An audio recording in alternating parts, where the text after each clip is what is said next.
بسم اللہ الرحمن الرحیم۔ السلام علیکم۔ یہ پارٹ نمبر 10 ہے۔ آج ہم آپ کی خدمت میں کتاب پیش کر رہے ہیں دوسرا طبق، مصنف ایم راحت، آواز ام مہبیر۔ یہ کتاب آپ کی خدمت میں پاکستان بک شیئر لائبریری کی جانب سے پیش کی جا رہی ہے۔ دیگر معلومات کے لیے ہمارے نمبرز پر رابطہ کیجیے 0300291600 اظہر لطیف یا 0345523451 محمد شفیق۔ تو آئیے سنتے ہیں پارٹ نمبر 10۔ اس نے کیبن کا دروازہ کھلا ہوا ہی دیکھا تھا اور جھانک کر اس نے اندر دیکھا کہ ایک قوی ہیکل شخص اسے بستر پر دراز نظر آیا، جو گہری نیند سو رہا تھا اور اس کے خراٹے ابھر رہے تھے۔ یہ اندازہ ہوتا تھا کہ موٹر بوٹ میں یہ شخص بنیادی حیثیت کا حامل ہے۔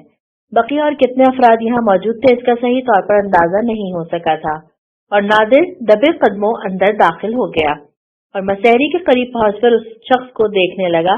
پھر اس نے افسوس بھرے لہجے میں کہا، اے شخص، مجبوری ہے، ایک بڑے کام کے لیے چھوٹی برائیاں کرنی پڑتی ہیں، اور تو بھی کوئی اچھا انسان نہیں ہے۔ تو جو فرائض سر انجام دے رہا ہے وہ کسی طور بہتر حیثیت کا حامل نہیں، گویا تو ایک بے غیرت اور بے ضمیر انسان ہے جو ایک لڑکی کی خریداری کے لیے اپنے مالک کے اشارے پر یہاں تک پہنچا ہے۔ چنانچہ اگر تجھے زندگی سے محروم کر دیا جائے تو یہ برا نہ ہوگا۔ اور اس کے بعد نادر نے کوئی ایسا عمل نہ کیا جو اسے وقت ضائع کرنے پر مجبور کر دے۔ اس نے قریب رکھا ہوا ایک تکیہ اٹھایا اور اس کے بعد جلدی سے اچک کر اس کے سینے پر سوار ہو گیا۔ اس نے تکیہ اس کے منہ پر ڈھک دیا اور پوری قوت سے اسے دبا لیا۔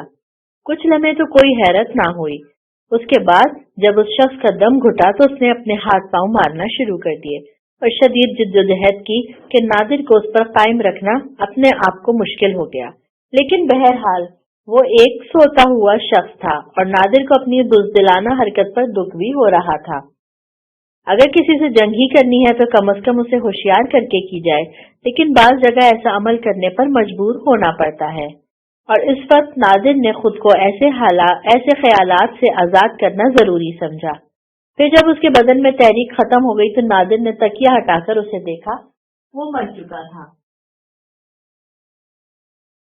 لیکن جو قابل افسوس تھا، پھر اس کے بعد وہ کھوئے انداز میں اسے دیکھتا رہا۔ پھر اس کی نبض دیکھی، سانسوں کی آمد و رفت کا جائزہ لیا اور یہ اندازہ ہو گیا کہ اسے ایک سوتا ہوا شخص سوتے ہی عالم فانی سے کوچ کر چکا ہے۔ اس کے بعد جدوجہد اور عمل، شدید جدوجہد اور شدید عمل۔ نادر نے سب سے پہلا کام یہ کیا کہ اپنا پانی بھرا لباس اتارا اور اس کی گٹھری بنا کر اسے اچھی طرح لپیٹ لیا۔ دوسرا عمل اس نے یہ کیا کہ اس شخص کا ایک لباس تلاش کر کے اپنے جسم پر پہن لیا۔ ظاہر ہے اب اسے بے لباس کرنا بے معنی تھا۔ اس کے بعد دوسرے کام کرنے تھے اور نادر آوارہ روح کی مانند تاریکیوں میں نکل آیا کہ یہ تاریکیاں اس کے بڑی معاونت کر رہی تھیں، اور اس نے ایک ایسا چھوٹا لنگر تلاش کر لیا جو لوہے کے گولے کی شکل میں تھا اور اس میں زنجیر بندھی ہوئی تھی، لیکن ایسے ہی کہ اس میں تالا بھی لگایا جا سکے۔ شاید یہ غلاموں کو قید کرنے کے لیے ایک وزن تھا۔ یقینی طور پر ایسی ہی بات تھی، اور اس وقت وہ جو کرنے والا تھا خود شکار ہو رہا تھا۔ ممکن ہے اس شخص نے جس نے یہ سب کیا ہو کبھی کسی ایسے شخص کو اسی انداز میں زندگی سے محروم کیا ہو جس طرح یہ شخص خود محروم ہو رہا ہے۔ پھر اس کے سینے پر اس نے زنجیر باندھی۔ وزنی گولے کو اس نے پہلے کی کشتی کے کنارے پر پہنچا دیا تھا اور زنجیر میں لٹکایا، اور اس کے بعد اس شخص کو، اور چھپاکے کے ساتھ وہ پانی میں جا گرا۔ وزنی گولا اسے دریا کی گہرائیوں میں لے جا رہا تھا۔ اس وقت یہ خطرہ مول نہیں لیا جا سکتا تھا کہ اس کی لاش کو اسی طرح پانی میں پھینک دیا جائے۔ ممکن ہے وہ کسی کو دستیاب ہو جائے، اور اگر ایسا ہو گیا تو اس کا سارا کام بگڑ جائے گا۔ نادر بار بار ایسے خطرات مول لینا نہیں چاہتا تھا۔ جب اسے اس بات کا اطمینان ہو گیا کہ ایک شخص رخصت ہو گیا ہے تو وہ واپس پلٹا۔ لباس تو اس نے تبدیل کر ہی لیا تھا، اور اس کے بعد کیبن میں داخل ہو کر اس نے دوسری جگہوں کی تلاشی لی۔ یہاں خاصا اسلحہ موجود تھا، اور جو شے اسے ایک آہنی بکس میں ملی وہ سونے کے سکوں کی بہت سی تھیلیاں تھیں، جن کی تعداد تقریباً 12 سے لے کر 15 تھی۔ اور اتنا سونا دیکھ کر نادر کے منہ میں پانی بھر آیا۔ وہ لالچی نہیں تھا، لیکن دولت ہی تو اس کا سب سے اہم مقصد تھی۔ پھر اس نے سوچا کہ ابھی راستے میں رکنا مناسب نہیں ہے۔ یہ سونے کی تھیلیاں یقینی طور پر اس کے کام آ سکتی ہیں، لیکن وہ عمل درمیان میں رک جائے گا جو اس کی ذات سے منسوب کر دیا گیا ہے۔ اس کا لالچ نہیں کرنا چاہیے، اور یہ اندازہ لگا لیا اس نے کہ سونے کی یہ تھیلیاں یہاں کیوں موجود ہیں۔ لیکن اب سوال یہ پیدا ہوتا تھا کہ بقیہ افراد جو اس شخص کے ہمراہ یہاں آئے تھے ان میں سے 2 پہرے پر موجود تھے، اور اس کے لیے نادر نے ایک عمدہ طریقہ کار سوچ لیا۔ چنانچہ رائفل لوڈ کرنے کے بعد وہ اپنے دوسرے مرحلے کے لیے تیار ہو گیا، لیکن اس کے لیے اسے وقت کا انتظار کرنا تھا اور جائزہ لینا تھا کہ کتنے افراد یہاں موجود ہیں۔ پھر جب وہ اس مہم پر نکلا تو اس نے چھوٹی سی موٹر بوٹ کا جائزہ لیا تو وہاں 6 افراد کو پایا، جن میں سے 2 پہرے پر فروکش تھے۔ لیکن موٹر بوٹ کے سامنے والے حصے میں اس نے دیکھا تو وہاں بھی اسے بہت سے لوگ نظر آئے، لیکن یہ سیاہ فام تھے، اور وہ جو سفید بھیڑیے کے ساتھی تھے، یعنی جہاں موٹر بوٹ قیام ہوئی تھی وہاں ایک چھوٹا سا کیمپ بنا لیا گیا تھا جس میں وہ لوگ موجود تھے جنہیں معزز مہمانوں کی پذیرائی کرنی تھی، اور بالآخر انہیں سفید بھیڑیے کے سامنے پہنچانا تھا کہ یہ بدر جمال کے آدمی تھے۔ اور نادر کو تو یہ بہتر ہی موقع محسوس ہوا، اور اس نے سوچا کہ اب ان خوخوار بھیڑیوں کو ٹٹولنا چاہیے، لیکن اس وقت جب سورج کی روشنی نمودار ہو جائے اور یہ جب سب جاگ کر اپنی زندگی کے عمل میں مصروف ہو جائیں تو اس کے لیے ایک طویل انتظار ضروری تھا، اور رات آنکھوں میں کٹ گئی۔ بدن کی تھکن کا تو کوئی جواب ہی نہیں تھا، انگ انگ ٹوٹ رہا تھا، لیکن ایسے موقعوں پر ہی تو ثابت قدمی عمل کی دنیا میں کامیاب کرتی ہے۔ تو پھر وقت نے اسے موقع فراہم کیا اور وہ 6 افراد ایک جگہ جمع ہو گئے اور آپس میں کچھ گفتگو کرنے لگے، جبکہ دوسری جانب سفید بھیڑیے کے مسلح آدمی بھی موجود تھے، اور نادر نے اپنے لیے ایک بہترین مورچہ بندی کی اور اس کے بعد رائفل سنبھال لی۔ پھر وہ ان لوگوں کا نشانہ لینے لگا جو دریا کے ساحل پر اپنے کاموں میں مصروف تھے۔ پھر فائرنگ کی آواز آئی اور ان میں سے 3 افراد شدید زخمی ہو کر زمین پر تڑپنے لگے، لیکن وہ 6 اچھل پڑے تھے اور یہ اندازہ نہیں لگا پائے تھے کہ فائرنگ اس سمت سے ہوئی ہے یا اس سمت سے۔ لیکن وہ جو دریا کے دوسرے کنارے پر تھے اپنے آدمیوں کو اس طرح تڑپتے دیکھ کر بڑا فروختہ ہو گئے، اور اس کے بعد ادھر سے بھی حملہ شروع ہو گیا۔ نادر نے اپنی جگہ تبدیل کر دی اور عقبی حصے میں آ گیا۔ اس نے رائفل ایک جانب پھینک دی تھی، گویا وہ اس کے ہاتھوں تک پہنچی ہی نہیں تھی، لیکن ادھر سے ہونے والی فائرنگ نے ادھر موجود 6 افراد کو گولیوں سے بھون ڈالا۔ اب وہ سب بوٹ میں گر کر تڑپنے لگے۔ نادر یہ سارا منظر دیکھ رہا تھا اور اس کے ہونٹوں پر آسودہ مسکراہٹ پھیلی ہوئی تھی۔ وہ ہو گیا جو اس نے کرنا چاہا تھا، اور یہ اندازہ تو اسے ہو ہی چکا تھا کہ یہ صرف 6 آدمی ہیں۔ دوسری طرف سفید بھیڑیے کے جو آدمی اپنا عمل کر چکے تھے سخت بکھرے ہوئے نظر آ رہے تھے، اور انہوں نے شدید فائرنگ کر کے موٹر بوٹ کو خاصا نقصان پہنچایا تھا۔ لیکن سب سے بڑا نقصان ان 6 افراد کی موت کا تھا جو دیکھتے ہی دیکھتے لقمہ اجل ہو گئے تھے۔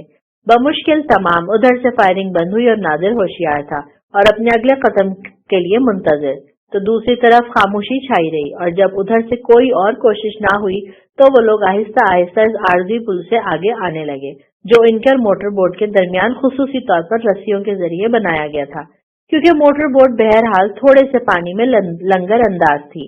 2 افراد رائفلیں سنبھالے آگے آ رہے تھے اور کچھ چیختے چلے آ رہے تھے، جبکہ بقیہ افراد ان کے پیچھے رائفلیں تانے کھڑے ہوئے تھے کہ اگر مزید کوئی کوشش ہو تو اس کا بھرپور جواب دے۔ آنے والے چیخ رہے تھے کہ اے بے وقوفو، اے احمقو، کیا بات ہو گئی؟ آخر پتہ تو چلے، دیکھو ہم تم سے جنگ کرنے نہیں آئے بلکہ معلوم کرنا چاہتے ہیں کہ وہ کون سی غلط فہمی تھی جس کی بنا پر تم نے ہمارے 3 آدمی ہلاک کر دیے اور نتیجے میں خود زخمی ہوئے۔ پھر رسیوں کا پل عبور کر کے وہ موٹر بوٹ پر آ گئے تو نادر نے چیخ کر کہا، تم لوگوں نے میرے ساتھیوں کو ہلاک کر دیا ہے اور میں تنہا ہوں جو زندہ بچا ہوں، لیکن خبردار اب اس کے بعد کوئی گولی نہ چلانا، ورنہ اس کا جواب تمہیں اپنے آقا ٹورناڈو کو دینا پڑے گا۔ سوچ لینا، سمجھ لینا، میں اس موٹر بوٹ کا وہ شخص بول رہا ہوں جو سب میں نمایاں حیثیت رکھتا ہے، اور میں تنہا رہ گیا ہوں چونکہ تم نے میرے 6 افراد کو قتل کر دیا ہے۔ آنے والے اس کے قریب پہنچ گئے اور انہوں نے چیخ کر کہا، ہم تجھ سے بات کرنا چاہتے ہیں، معلوم کرنا چاہتے ہیں کہ واقعہ کیا ہوا، اور خبردار